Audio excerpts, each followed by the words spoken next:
Sean Strickland is accusing Khamzat Chimaev of scamming his fans and stealing over $1 million from investors. In the ever-evolving and chaotic world of cryptocurrency, there are many tokens created, and Chimaev lent his likeness to the Smash token, which has been suspected to be a pump-and-dump scheme by many fans online. Many fans have alleged that Khamzat knowingly scammed them out of their money, so Khamzat's marketing team went onto Twitter and responded with the following. Hi guys, I was a part of the team working on the Smash token that we did as a fan community token to pay homage to Khamzat Chimaev. We just want to make it clear that we were never in direct contact with Khamzat, and Khamzat has no direct involvement with the token whatsoever. We were merely in contact with his manager, who we sent the videos to of the Smash token, and we asked him to share them because it's a fan token and it would be fun for the community and for his fans. And that's why his manager agreed and nothing else. Regarding the supply, yes, we sniped 80% of the supply, and we still own almost 80% of the supply. We did not sell, we were not the cause of the major downfall that happened in the token. Everything is public, you can track all the wallets, there is no scam that has been happening. It's simply people that bought early that sold very late and took profits, and not us. And neither is it Khamzat's team nor us who caused that. And yeah, that's it. I work with marketing in the team, so I know who was involved and who wasn't. And I can clarify that Khamzat was not involved. Thank you. I have to admit, as somebody who knows nothing about the world of cryptocurrency, when I heard that response, I said to myself, okay, that makes a lot of sense. Khamzat himself was scammed, or he was just a victim of some unfortunate circumstances. However, this response didn't sit well with Sean Strickland. Taking to X earlier today, the former middleweight champion ripped into Boris for allegedly stealing money from fans. Strickland added that he's also been approached to make a coin before, but he always refused. Strickland wrote, "I've been offered a ton of money to do this exact same thing. Crazy man, you're rich and you still try to scam your fans." He also wrote, "I've been on X too much. I'll leave you all with this. That was 100% to scam his fans. How do I know this? Because I was approached to do the same thing. Integrity. You either have it or you don't.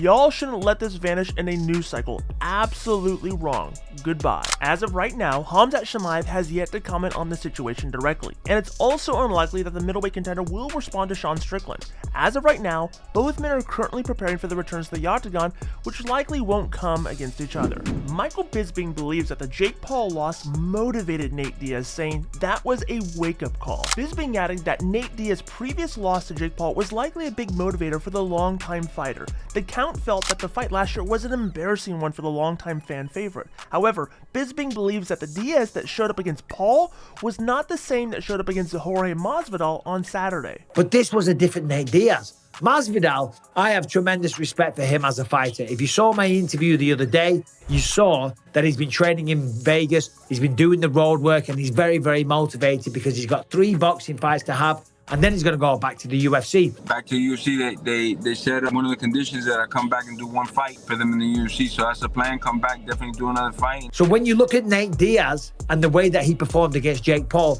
I thought it was going to be a bad night for Nate Diaz, but I was wrong. He came in motivated, in shape, and super aggressive from the very get-go. And as soon as the fight started, Nate Diaz was on him. He was in his face and he was relentless in his output. I am telling you, it was phenomenal. For 10 rounds, both of these men just went at it. It was an instant classic, and I found myself having so much respect for both men. It was a wildly entertaining fight, and it was a very, very close fight.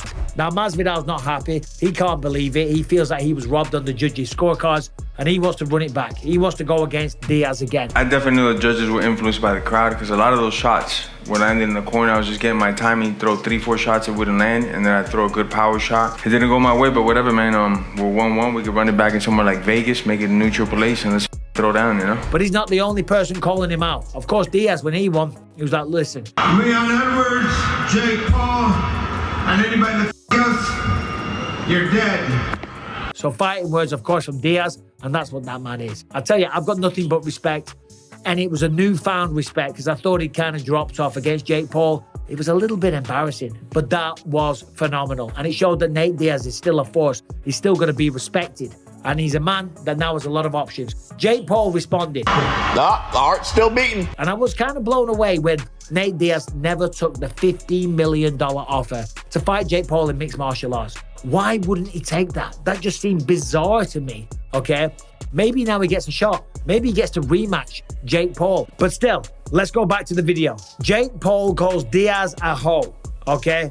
He ain't no hoe, man. And I tell you what, Jake Paul was lucky because the Diaz that showed up against Jake Paul was not the Diaz that showed up last night for Jorge Masvidal. It just wasn't the same guy. It wasn't the same fighter. The attitude wasn't the same.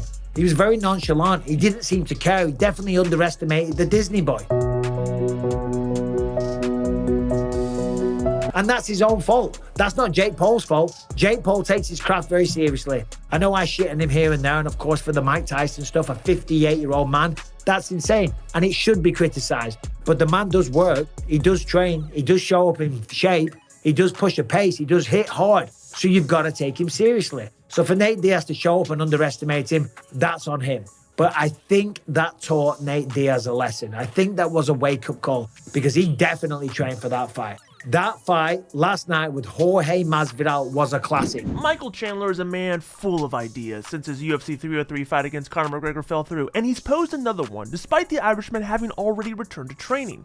Just last week, Michael Chandler was teasing online that he'd been offered a lightweight title fight against Islam Makhachev instead of waiting around for Conor McGregor. Despite that, the Russian champion didn't seem too keen on the idea, as Iron Mike continued to call for his fight against Conor to be rebooked for UFC 306 at the Sphere on September 14th. The general consensus is that the 38-year-old has already sat out for several years in wait for his fight against the former two-weight world champion, and so he will continue to do so no matter what. Having said that, this past Saturday, former UFC star Nate Diaz returned to the win column after picking up a decision win in the boxing ring against Jorge Masvidal.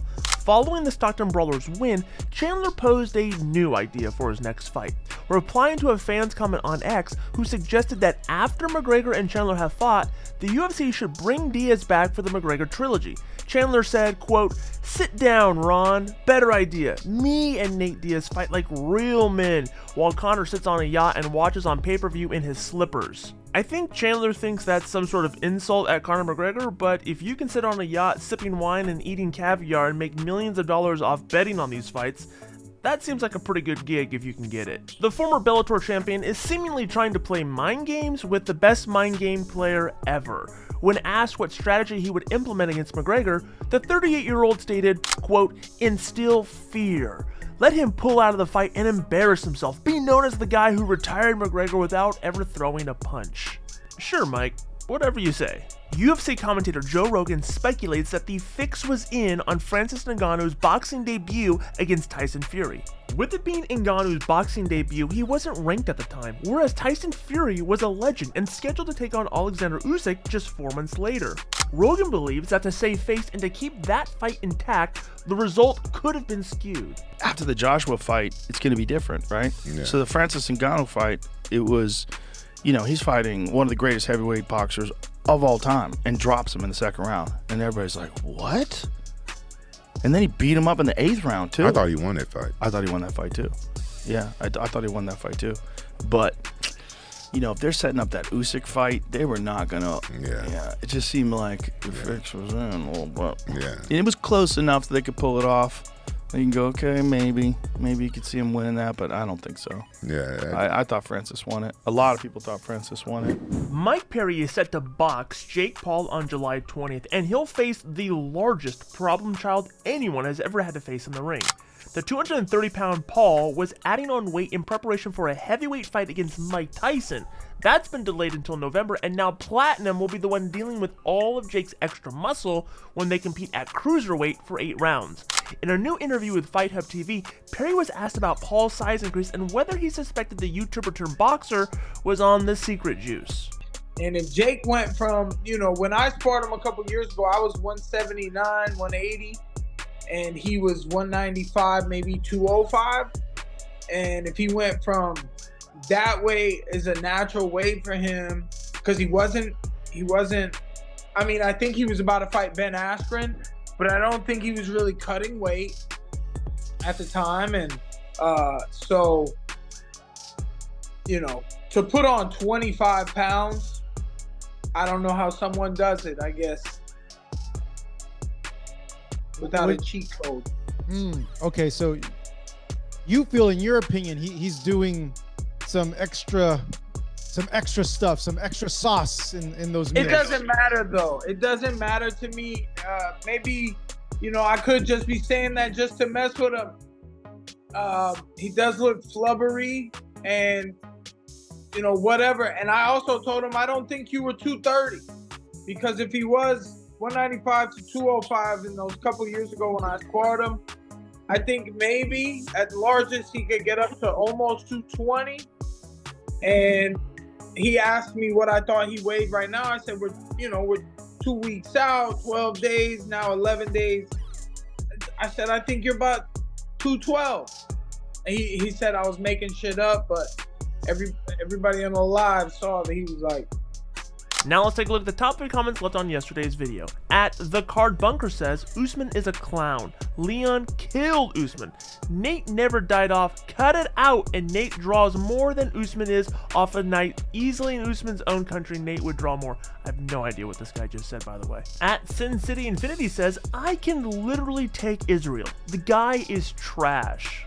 Well, that's, okay.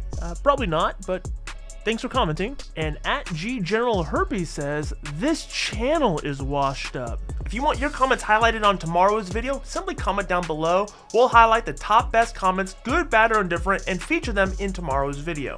And that does it for today's video, but make sure you're liking this video, subscribing to this channel, and clicking the bell notification so you can get notified every time we drop a new video. And in case you missed it, check out yesterday's news.